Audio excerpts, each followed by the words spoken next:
right, I'm going to get started. So welcome everyone to Design Thinking Smoke and Mirrors, or The Real Deal. I am Bianca Baumann, and I will be leading you through this experience today. And I'm super excited to see you all on the call. And we have about 30 minutes together. It'll be fast and furious. Put your questions into the chat. I will do my very best to answer them as we go through, so we don't have to wait until the end. This is your session. Make it your session. So before I actually go much further, there we go. Let me know in the chat. Have you used design thinking before? Is this something new to you? Have you, are you a pro? You heard about it, but you're not quite sure what it's all about? Just let me know in the chat there. So Kelly's saying joining from Texas. She's been using it. That's great. I always love having people in the room that used it to help me maybe with some content there as well. Just chime in. What else? Anyone else there? Used it for years, but never formally trained, Candice. You know what? It's kind of hype that started for me. In my last job, my boss was like, "Oh, I have this design thinking workshop, and I need some help." And that was my training. So you learn as you go along for sure. Then we have heard of it, but not used it. Kelly, I'm not quite sure of what the Me Too refers to, but we have a good mix, so I'm sure we'll be fine. Heard of it, but never used it. All right, great. That's super helpful. So for those of you that are experts already, chime in here if you have anything to add, or challenge me if you're like, well, that's not how I do it. And hopefully for everyone else, there's some good tidbits in here for you. And thanks, Kelly, for letting me know that you used it, but never formally trained. All right, so this is the process, the overall design thinking process. So there's 4 steps to it. Today we mainly focus on the first 3 because that is really where the rubber hits the road from a design perspective, and then prototyping and testing is more on the development side. But yeah, we start with empathizing. So it's really about who are our learners, right? What do we know about them? How do they feel? What do they need? What are some of their pain points? And once we understand who those learners are, we then actually define those problems that they're seeing every day. And that comes out of those pain points and the needs. And once we have that in place, then we actually define how we want to solve the solve the challenges with different solutions. And then we go into prototyping some of those possible solutions. It could be a pilot or a minimal viable product, an MVP, and then we're actually going to test it. The hard part about design thinking is when you show this on the screen, it looks linear, but it is actually not. And what I mean by that is you might go backwards, right? Like something might not work, especially as you go into prototyping and testing, you might realize, oh, actually, this is not what I thought it would do. And then you have to go back to either empathize with your learners or define something or come up with a new solution. So don't think of it as a linear process. It really does go back and forth. Okay, that's the webinar. No, I'm just kidding. Of course, we're going into details for the first 3 phases. So I want to start with the empathize piece. Again, we want to learn more about our learners. And I always love telling the story here. I worked with a client in gas and oil a while back, and they had a company goal around goal 0. And what that referred to was they didn't want to have any accidents in their plants. Makes sense, right? And we tried all kinds of different trainings and whatnot, but for some reason, we just couldn't quite get to where we needed to go. There was always, little issues. And so we were brainstorming and thinking about what are some other solutions? Like why is the training not having the impact we're looking for? And then we took a step back and looked at the person behind the learner. And we said, okay, if they don't want to be, or if they don't want to protect themselves, want to be safe for themselves, maybe, it's really important to them to be reminded who they want to be safe for. And so we actually asked them to put a picture of their loved ones in an area that they would see on a regular basis. And that made all the difference. So when they saw that picture, they're like, oh yeah, maybe I should be careful when I go up and down that ladder and actually use the harness or whatnot. And it made a big difference. And I love this story because it shows us that it's not all about training and content. It's about the person that is taking our training, that is part of the learning experience, and really truly understanding what motivates them. And this is where design thinking really shines because it is a human-centered design approach. And so focusing on that human experience is extremely important. This is actually a little older already, from 2019. Deloitte brings out this human capital trends report every year. But yeah, this one, I just love it a lot. So because it ties in so nicely with that understanding of what we actually mean when we say human experience. So if you look at the quadrants here, bottom left, work-life balance. Sure, we've all heard about this, we're still talking about it. But if you think about it, is really led by the organization. The word work comes first and life comes second. So it's really all built around our life at work versus who we are, what really drives us as an individual. And if you look at above there, it says ping pong tables, right? The employee engagement is like, yeah, great, we have ping pong tables, we have snacks in the kitchen. Again, that's really driven by the organization, and yeah, maybe the individual likes that or they don't. And then you have employee experience, which is driven a little bit more by the employee, but it's still built around the work that people are doing and the work environment and the processes and the workflow.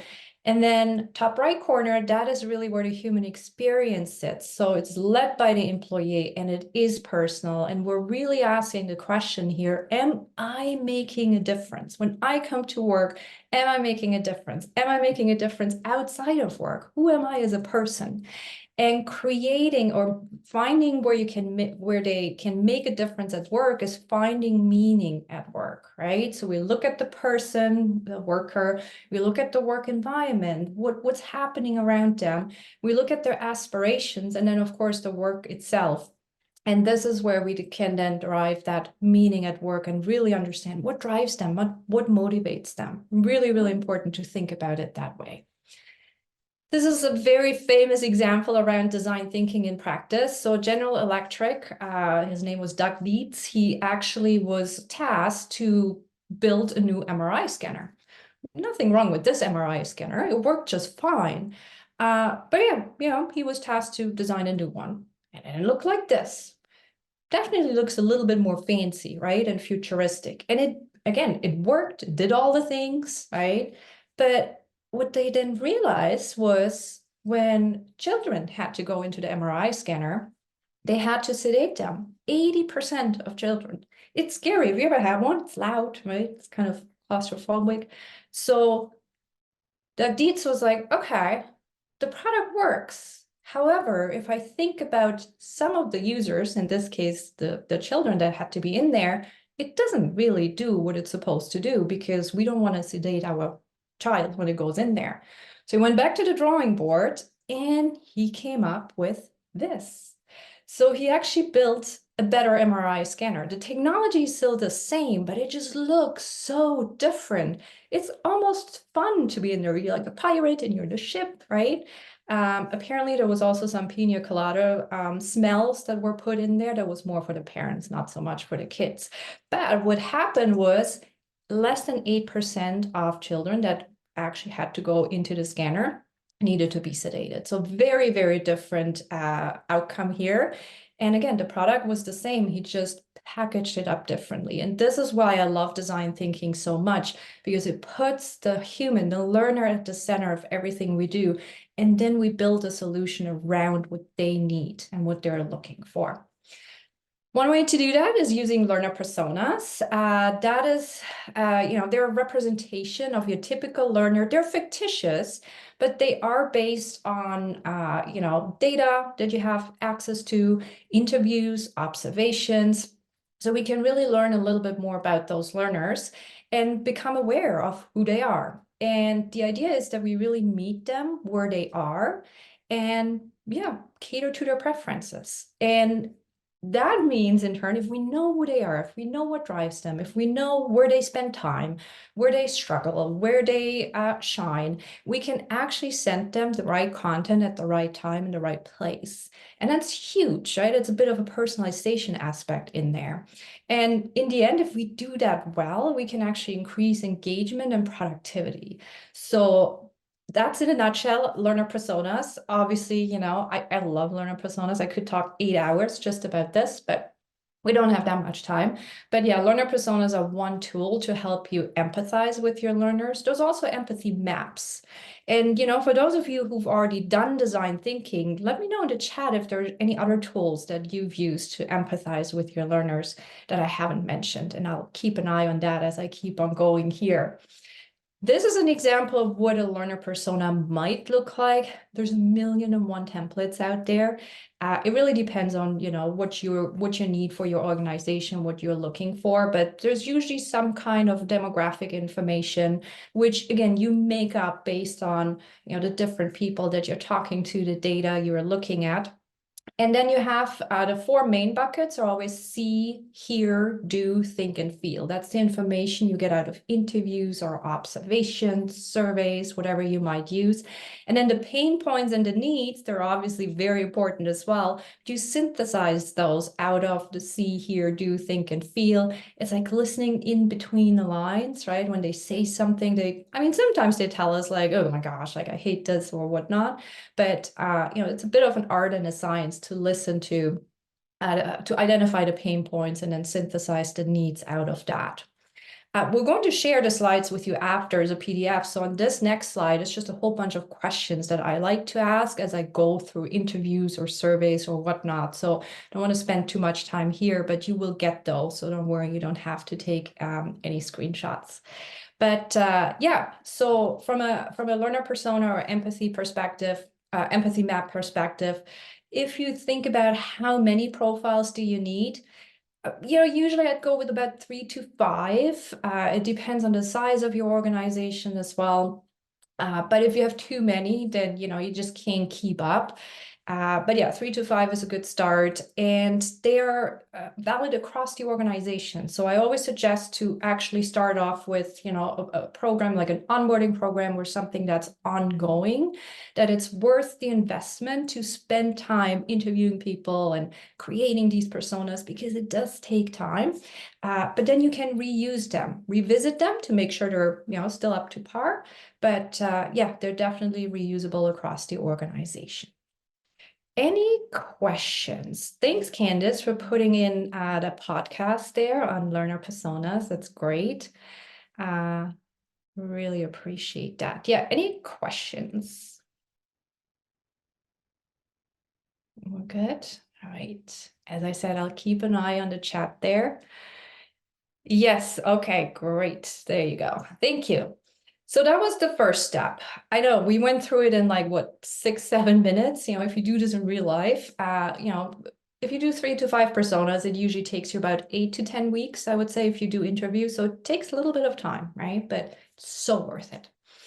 All right, now we know who the person is. In our case, we named her Pima, very nice person, she's an administrative assistant, doing her job, living her life. But what's actually going on with her? So how can we define what's happening with her? How do I get from that learner persona to defining what the challenges are that she has? I mean, the learner persona has some pain points on there and some needs. It's great, but we want to almost transfer those pain points and needs in something a little bit more actionable. And this is where problem statements and how might we statements come in.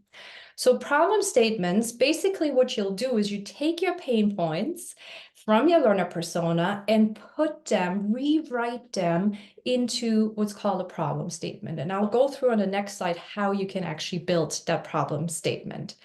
And then from there, what you would do is you create how might we statements, how might we questions. And what happens is, it's just human nature. When we ask a question, we want to answer it. But first, take the pain points, identify what the problem statements are, and then you create some how might we statements. So in this case, Apima feels overwhelmed because there are too many conflicting priorities, which leads to a lot of negative feelings and emotions about her work and the work environment. So how might we statements examples are, how might we help Apima feel less stressed? How might we help her reframe her negative emotions? How might we help her respond positively to customers? See how we put her at the center?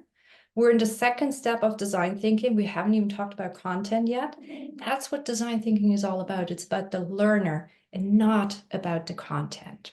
I see a comment here in the chat. I sometimes find that personas do not include attributes of edge users, disabilities, and how information is received and accessed. Yes, very, very good point on the persona. I usually, yeah, edge cases are definitely a hard one. It depends on your organization, especially around accessibility needs and whatnot. In general, I'm always trying to have an edge case persona, if that makes sense, to kind of make sure those people are represented, right? But yeah, really, really good call out there. Thank you.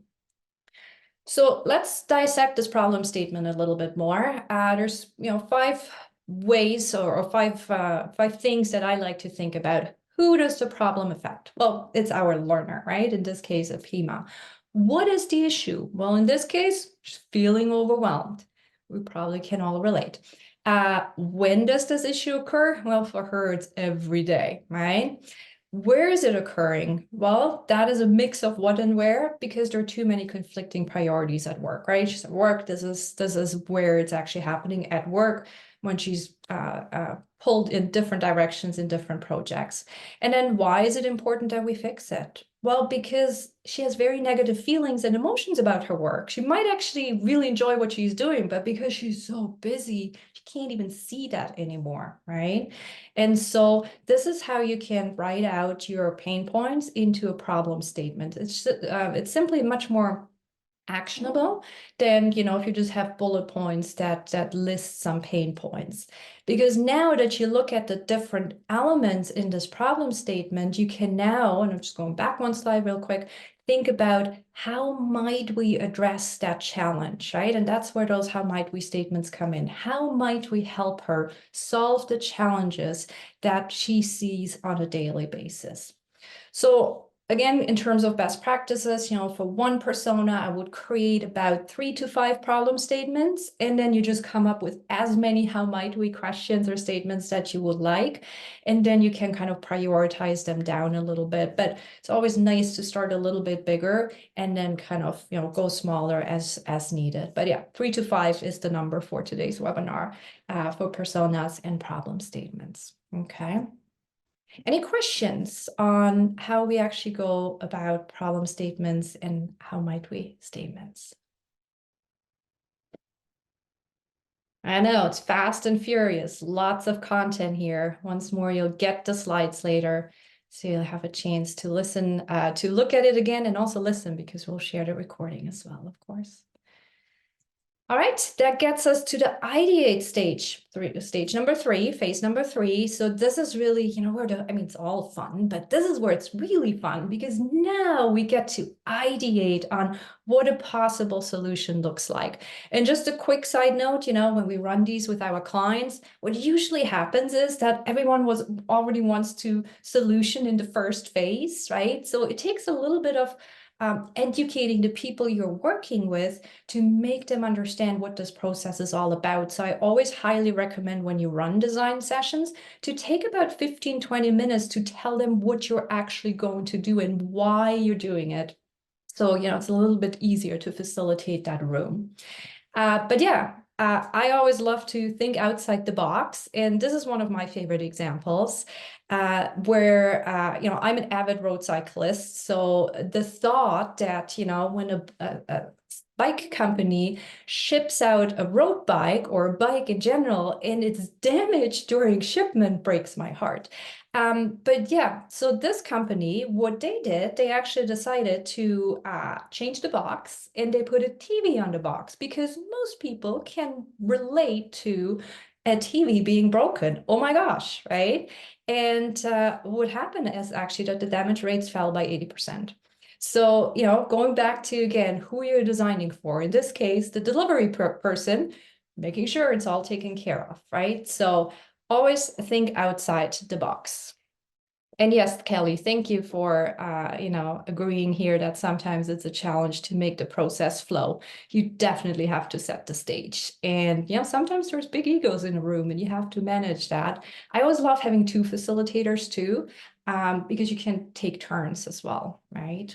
But yeah, important during the ideation process to share ideas, to sketch your storyboard. I know that scares people because they don't like to draw. But sometimes you can get some really, really fun outputs that way. And then you'll have a big list. You have a big list because what you're going to do with your problem statements, they're on the, you have your learner personas on the wall, you have your problem statements on the wall, the how might we statements. And you're going to answer those how might we statements. So you show each how might we statement, and then you come up with ideas. Again, as humans, we want to answer a question, right? That's why these how might we statements are so important. And then you just have a long list of ideas and you're going to vote and prioritize on what are some of the ideas that we should really get to pretty quickly. And what are some other ideas that's like, yeah, maybe, they're fun, but we don't necessarily have to go there right away. So a couple of best practices, apart from having two facilitators, set a time limit. Sometimes the shorter the time, the more output you get. It's quite fascinating when you put people into a time box, how much you can get out of them. Stay on topic. Again, big egos in the room. Sometimes we just have to get them back to where we're going. There should be no judgment or criticism.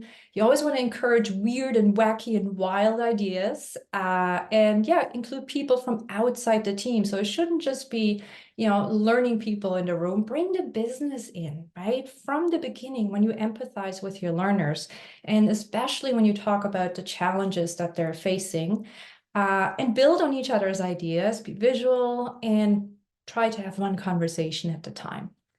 I just want to share a real quick example that happened recently. And this is, you might have seen some of our social posts talking about the Cinderella Castle. Where's the Cinderella Castle? Going to talk about it right now. So I actually did the session as a more of a workshop type just recently.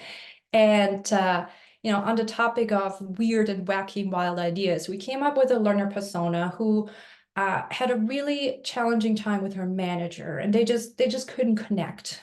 We called them Robin, and yeah, Robin had a hard time with her manager. And so one of the problem, the how might we statements was, how can we help Robin? How might we help Robin feel more comfortable and collaborate with her manager more? And one person said at some point, she's like, nah, that's too crazy. I can't say this. And I'm like, no, try me. And so she says, well, like the Cinderella castle is just like the happiest place on earth. So why don't we send her and her manager to the happiest place of earth? Like create an environment where they don't have to worry about work. And I said, I like that a lot. So it might not be feasible to send two people to, the Cinderella castle to experience a new environment. But it got us thinking, what could we do in the current work environment that would allow us to create a supportive environment where both of them feel comfortable enough to open up and to share, right? So yes, it was a wacky idea, but it actually turned into something that's super usable, right? Great question here from Irma. What rules do you set for debating ideas to boost building on ideas and avoid personal conflicts? That's an excellent question, and I honestly don't know how to best answer this because it really depends on the situation, right? It depends on who's in the room. It depends on, is there a backstory to what's going on? I think in general, I use my judgment. I know that's not very helpful, but I would also just look at a time perspective as well, and give every party, let's say, another minute or so, or one last thought. But I would probably also invite others into that conversation. So especially if there's like two people that are at it, I would definitely invite someone else and say, hey, can we get like a third, opinion almost on that one? So those are some things I would probably do. So I hope that answers your question. But yeah, very dependent on who the people actually are in the room. I had one session once where You're welcome. Where we created a learner persona like rapidly for someone in the room, and I did not know it. And we had like it was an accounting firm. We had two senior partners in the room, and there was a junior partner who was supposed to become a senior partner. And one of the senior partners was for it, and the other was against it. And now here we are in the room creating persona based on that person. It was a political nightmare. And again, like the whole room, everything's just shifted. It was really, really bad. We actually had to stop and kind of start over and reset. So, these things just happen. So you need to be, facilitating design thinking sessions is not like facilitating an instructor-led session. It's very, very different. It takes some practice. And that's why, again, having two facilitators also really makes sense. I love how Chaya says an argument is a partnership, but everyone in the argument has to feel that way. I love that. Thank you so much for sharing. All right, we're almost at the end of this webinar. Just want to show two quick examples of how you might want to prioritize all the ideas that you came up with. So this is the impact and feasibility matrix. So you're looking at, what is the feasibility and what is the impact? And then you would probably want to focus on the stars there and the quick hits, right, to get you started. And then the big bets is, you might want to put them on the back burner a little bit. They have great impact, high impact, but we need a lot of people to get there, right? And then you have the lower priority piece. And you might have heard of the now, wow, how matrix as well, right? How possible, impossible is it to implement? Is it a normal idea, or is it more of an original idea? I'm sure there's more ways out there, obviously, on how you can vote. If you're in person, I always like to have little stickers, like, and then you can just put little stickers next to ideas that people like, and you can kind of upvote and downvote that way as well. But we're running these sessions virtually. I mean, it's always nice to be in a room, but you can totally run these sessions virtually as well if you have the right whiteboarding and online collaboration tools. So that's not a problem. All right, to kind of, sum things up a little bit, obviously, well, not obviously, but I assume most of you know about ADDIE. And I just want to kind of show the difference here a little bit between design thinking and ADDIE. So really the main difference is we focus on the person versus the content. With design thinking, it's all about learners, teams, interactions versus processes and tools. And yeah, change is a critical part of what we're doing, and that's okay, right? We're done eventually, but there's a lot of moving pieces until we get there. We measure based on learner-centric solution. And yeah, we really, really embrace that change. And thank you, Kelly. Yeah, right. I usually get that feedback that it's a really nice comparison in one view of what the differences are. Again, you're going to get this. So if you want to use it internally, go for it. All right, so now we're at the end of the session and we're, 1 minute to spare. I'm happy to stay on a little longer and answer some questions. So I see Irma saying, has anyone used a tool that allows people to share their ideas anonymously while brainstorming virtually? Yeah, Irma, so we actually use Lucid Chart, and I'm pretty sure Miro and Mural have that as well, that you can actually invite people through a link, and then they come in with funny names like a sea urchin or a camel or something like that. So it's kind of anonymous that way if they're not locked in. But curious to hear from others there. Yeah, Kelly's saying Miro. There you go. Jay is saying to me, this webinar shows the difference between a linear process versus a system thinking process. Absolutely. Systems thinking and design thinking are very, very closely related. Amazing. Any other questions that you have? Quick QR code here for you. You can download our design thinking ebook. We don't need your email address. And when you're on the website, there's also actually an ebook on learner personas if you want to learn a little bit more. Okay. Awesome. Well, thank you very much for being here today. Really, really appreciate it. I hope this was valuable. We'll be in touch with the slides as well as the recording. And yeah, hope you have an excellent rest of the day. And we will see you at our next webinar. Take care, everyone.